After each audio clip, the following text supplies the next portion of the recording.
La déception, c'est un mélange entre la surprise et la tristesse. Ça veut dire que ce que j'avais espéré, imaginé, voulu, et ben je vois que dans la réalité, je suis surpris que dans ce qui se passe réellement, ça se passe pas comme je l'ai souhaité, voulu, attendu. Et donc il y a comme un espèce de décalage avec ce que mon cerveau avait comme attente, comme souhait de la situation, et ce qui se passe réellement dans la réalité. Et donc ça veut dire qu'il faut faire tout un processus de deuil derrière la phase où je me rends compte qu'il y a un décalage entre ce que mon cerveau a imaginé et ce qui se passe réellement. La déception, ça prend plusieurs visages. Ça peut être un été qui se passe pas comme prévu, une soirée qui se passe pas comme prévu, un moment qui se passe pas comme prévu, un travail qui se passe pas comme prévu, un concours raté, une entreprise qui fait faillite alors qu'on avait mis beaucoup d'espoir dans cette entreprise. Qu'est-ce qu'on a encore ?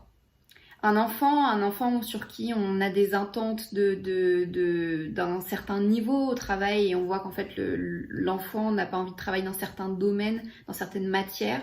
Et donc c'est comme, je suis déçue, j'y mets de l'attente, j'y mets de l'énergie, j'y mets de l'espoir et de l'autre côté, j'ai pas ce que je souhaite. Aussi un parent qui ne comprend pas comme on le voudrait.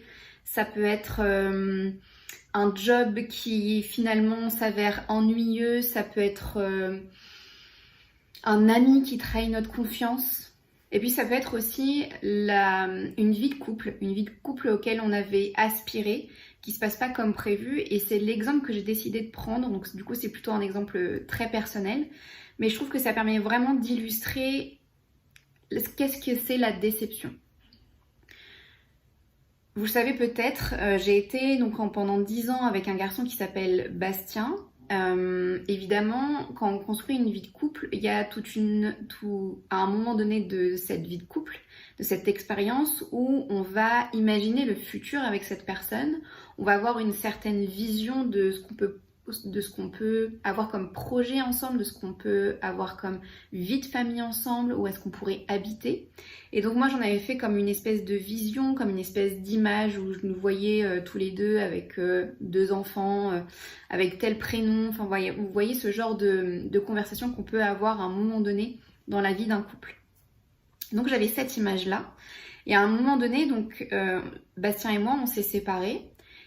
Et donc, il y a comme cette image-là auquel je suis restée attachée pendant longtemps. Et c'est là où toute la phase de la déception et le sentiment de déception est arrivé. Donc, ça commence par le choc. C'est-à-dire que je me rends compte, en fait, que cette vision... Donc, le choc, c'est la surprise. Je me rends compte, en fait, que cette vision, cette image que j'ai projetée de nous ne sera plus. Donc, ce que j'ai imaginé, souhaité, espéré... devient comme quelque chose que je dois laisser partir. Mais c'est comme je vois le truc, je suis dans la surprise de ce qui arrive dans ma réalité, dans ce qui se passe réellement pour moi. Et donc arrive ensuite la phase de déni. Genre je ne veux pas voir, ressentir, entendre que cette vision, que cette image de nous puisse partir en fait un jour. Ça, c'est la phase de déni que j'ai déjà expliquée, auquel vous pouvez revenir vous pouvez revenir à cette vidéo si vous vous sentez à ce moment-là de la déception et de pouvoir mettre en place en fait les questions qui vont avec par rapport à ce déni. Ensuite s'ensuit une phase de résistance, je ne veux pas croire que cette vision, que cette image que j'ai espéré imaginer s'en aille. Je veux cette image et donc il va comme y avoir un peu de mélange de colère, de peur, mais en fait je ne veux pas, je veux garder cette vision, c'est comme un truc hyper précieux pour moi, je suis hyper attachée à ça, je l'ai toujours voulu, j'y ai mis beaucoup d'énergie, on en a parlé tellement pendant longtemps que je ne veux pas en fait lâcher ça. Donc il va y avoir la phase de peur qui est mais si j'ai plus cette vision là, par quoi je la remplace en fait? Donc toute la phase de doute, d'inquiétude par rapport à cette vision. Ensuite, il va y avoir toute la phase de résignation où là, la tristesse va arriver.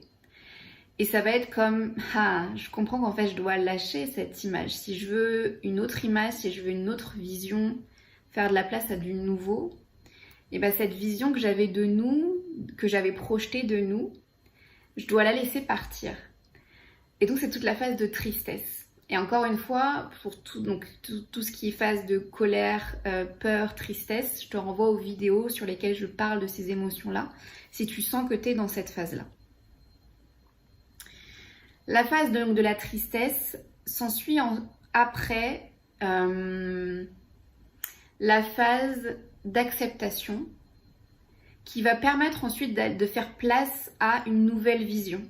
À finalement, qu'est-ce que je veux de moi de nouveau dans un nouveau couple, en tout cas là pour mon exemple. Et comment j'honore quand même les besoins que j'avais mis et l'énergie que j'avais mis dans ce processus du départ. Donc vous voyez comment la déception, en fait, elle peut être... Enfin, c'est une émotion, un sentiment hyper complexe parce qu'il y a en jeu plusieurs sentiments, ressentis, émotions qui se passent dans un même processus. Et évidemment, là je parle d'une courbe qui est théorisée, mais dans la vraie vie, il y a comme parfois des moments où on passe du choc au déni rapidement, on va rester dans le déni très longtemps. Quand je dis très longtemps, ça peut être plusieurs mois, plusieurs années. Ensuite, on va atteindre la colère, la peur, de manière directe la tristesse. On peut revenir dans le déni. Enfin voilà. Le tout est de pouvoir comprendre en fait et de prendre conscience où est-ce qu'on en est dans cette courbe pour pouvoir se poser les bonnes questions et trouver en fait comment avancer, comment trouver sa responsabilité dans cette déception. Parce qu'en fait, on peut rester coincé très longtemps dans une étape sans s'en rendre compte. Et puis, rester une personne déçue toute sa vie. Et une personne qui traîne cette énergie dans son aura de déception, bah, c'est comme je suis déçue par la vie. Je veux plus croire en la vie. Et donc, ça fait comme quelqu'un qui a une espèce de résignation totale. Et ouais, c'est comme une... En fait, si la déception prend toute la place dans le corps de la personne, dans l'énergie de la personne, c'est je ne crois plus en rien, je ne veux plus espérer quelque chose, je ne veux plus imaginer quelque chose, je ne me permets même plus d'avoir des visions qui pourraient me donner un élan pour me motiver à quelque chose. Donc c'est hyper important de pouvoir prendre conscience de où est-ce que j'en suis et de pouvoir se poser les bonnes questions et mettre en place les bonnes expressions de mes émotions, la bonne action, le bon choix qui permet moi d'avancer dans mon processus de déception. Et puis finalement, ce que j'ai envie de dire aussi, c'est que c'est tellement ok d'être déçu en fait. C'est tellement normal d'être déçu. Dans notre corps, on a espéré, on a imaginé cette chose pour nous ou cette chose avec quelqu'un d'autre. Et ça se passe pas comme on veut. La réalité qu'on voit en face de nous ça se passe pas comme nous on l'avait souhaité. Donc il y a comme un décalage qui fait que notre corps a le droit, on peut s'autoriser à être déçu en fait. Parce que parfois on dit ouais je suis déçue, je devrais pas, alors du coup on se rajoute encore une couche de honte et de culpabilité, mais vraiment réellement je pense qu'on a le droit d'être déçu. Avec toute l'énergie et le temps qu'on met dans nos projets, dans ce qu'on imagine, on a le droit d'être déçu. Et c'est complètement ok d'être déçu. Et ça veut dire aussi que la déception, c'est quelque chose qui se passe en fait en termes de timing. C'est-à-dire, dans ma tête, j'imagine quelque chose, j'espère quelque chose, je veux quelque chose, et quelques secondes après, quelques minutes, mois, en tout cas entre le moment où j'imagine et le moment réel, il y a un temps qui se passe. Et ça veut dire que c'est quelque chose qu'on anticipe. Ça veut dire qu'on ne peut pas anticiper le fait que ça se passera mal. Donc on arrête tous les discours mais j'aurais dû, je n'aurais pas dû. Dans mon cas par exemple, j'aurais pu me dire Oh, j'aurais pas dû avoir ces conversations avec Bastien, d'enfants, de vision de notre couple, d'imaginer un lieu où on pourrait habiter. J'aurais pas pu anticiper en fait, j'aurais pas pu anticiper le fait que 10 ans plus tard on n'était plus ensemble en fait. Donc ça aussi on arrête les j'aurais dû, il aurait fallu, je n'aurais pas dû. Parce que c'est comme encore une fois se rajouter des émotions de honte et de culpabilité qui nous servent pas en fait dans ce processus de la déception. Donc en fait le besoin de la déception c'est de nous montrer qu'on avait espéré quelque chose, voulu quelque chose et qu'il y avait quelque chose d'important derrière ça. Il y avait un besoin important derrière ça, il y avait une valeur qui était importante pour nous. Donc comment on fait dans ce processus de déception? Déjà c'est de se dire que c'est ok d'être déçu. Quand il y a un décalage entre ce qu'on avait imaginé et la réalité. C'est ok, on a le droit, c'est autorisé. Ensuite, on va prendre conscience du décalage. Qu'est-ce que j'attendais? Qu'est-ce que j'espérais? Qu'est-ce que je voulais de ce moment? Qu'est-ce qui était important pour moi de ce moment-là? Dans ma vision, pour moi, ce qui était important, évidemment, c'était le couple, l'amour, la manière de se projeter, la manière de parler de nos enfants. Ça m'amenait comme un peu de joie, comme d'enthousiasme de me dire que je pouvais construire quelque chose avec quelqu'un. Ok, je prends conscience du décalage aussi en me disant qu'est-ce qui s'est passé réellement? Qu'est-ce qui n'a pas été respecté dans ce que j'avais projeté? Qu'est-ce qui ne s'est pas passé que j'aurais voulu qu'il se passe? Dans mon cas, c'est le fait que je n'ai pas eu d'enfant, que on n'a pas eu ce lieu commun qu'on aurait pu acheter par exemple, ce lieu où on aurait vraiment construit une vie de famille. Donc c'était vraiment cette vision-là sur laquelle moi j'avais besoin de faire tout ce processus de déception. Ensuite, par rapport à ce décalage, où est-ce que j'en suis dans mes ressentis, dans mes émotions? Quel est en fait dans ce processus de déception? Est-ce que je suis plutôt sur la phase de je viens de m'en rendre compte, donc la phase de choc? Est-ce que je suis dans la phase de déni? Est-ce que je suis dans la phase de colère, de peur? Est-ce que je suis dans la phase de tristesse? Je sens que j'ai besoin de le lâcher mais je suis pas encore totalement prêt. Est-ce que je suis dans la phase d'acceptation? Est-ce que ça voudrait dire du coup que je peux m'autoriser à avoir une nouvelle vision de ce que je voudrais et comment je pourrais répondre de nouveau à mes besoins? Voilà, où est-ce que j'en suis dans ce processus de déception?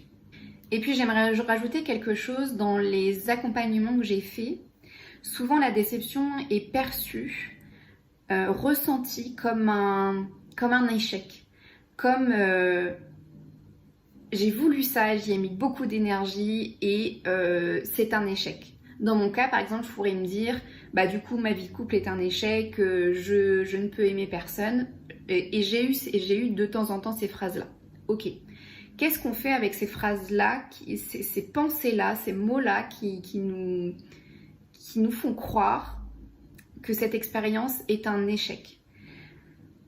Pour moi, toute expérience toute expérience n'est pas un échec en soi. En tout cas, il n'est pas que un échec.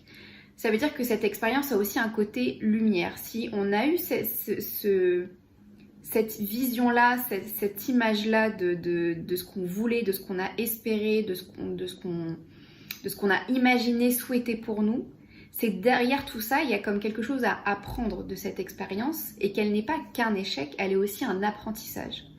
Donc, qu'est-ce que j'apprends de tout ce processus? Qu'est-ce que j'ai gagné pour moi? Quelles sont mes nouvelles ressources? Qu'est-ce que ça m'a apporté de positif, en fait, cette expérience? Dans mon cas, cette expérience avec Bastien, oui, j'ai l'impression d'avoir un côté d'échec, mais j'ai aussi l'impression d'avoir appris qu'est-ce que je voulais d'un couple, qu'est-ce que je veux pour moi dans un couple, qu'est-ce qui est important pour moi, quelles sont les choses où je suis ok d'ouvrir un peu plus d'espace, mais sur lesquelles j'ai mes limites et où c'est pas ok pour moi. Qu'est-ce que j'ai développé comme ressources? Avec Bastien, j'ai développé des ressources de joie, de plaisir, de limites aussi. J'ai appris à exprimer, à faire confiance à mes limites, à faire confiance à mon intuition aussi, parce que mon intuition commençait sur les dernières années, enfin, sur la dernière année, à me dire qu'en fait ce couple n'était plus. Et donc c'est comme maintenant, je sens où est-ce qu'est mon intuition et comment je peux l'entendre et la respecter le plus rapidement possible. Et il y aurait encore plein d'autres apprentissages que j'ai écrits dans un livre. Encore une fois, je vous invite à prendre le temps, à prendre le temps d'écrire, ou le temps de vous enregistrer, ou le temps d'y réfléchir, de s'asseoir avec cette déception. C'est comme ça qu'en fait vous pouvez libérer et intégrer pleinement jusqu'à la fin ce processus de déception.